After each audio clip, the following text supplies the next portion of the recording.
सुंदरवाडी पंपाजवळ भीषण अपघात, तात्काळ मदत मिळाल्याने जीव वाचला। दिनांक 7 जानेवारी रोजी छत्रपती संभाजीनगर जालना हायवेवरती सुंदरवाडी पेट्रोल पंपाजवळ एक मोटारसायकल स्वार पाठीमागून चारचाकी गाडीला धडक दिलेले अपघात झाल्याचे समजते।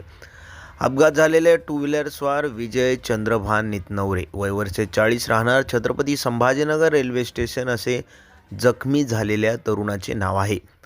अपघाताची माहिती मिळताच अमोल मुळे यांनी अंकुश कातकडे संभाजीनगर जालना हायवे करमाड पॉइंट यांनी माहिती मिळताच करमाड येथे उभी असलेली सद्गुरू नरेंद्राचार्य महाराज यांची विनामूल्य ॲम्ब्युलन्स सेवा देणारी ॲम्ब्युलन्स अपघात ठिकाणी हजर झाली।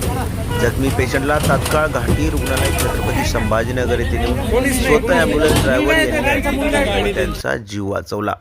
ॲम्ब्युलन्स चालक बाळू अंकुश कातकडे यांचे कौतुक केले जात आहे, कारण जगद्गुरू नरेंद्र आचार्य महाराज यांच्या विनामूल्य ॲम्ब्युलन्सने कित्येक जणांना हायवे अपघातातील व्यक्तींची मदत करून प्राण वाचवले आहेत। अनिल भालेराव, जिल्हा प्रतिनिधी, SS India news, Chhatrapati Sambhajinagar.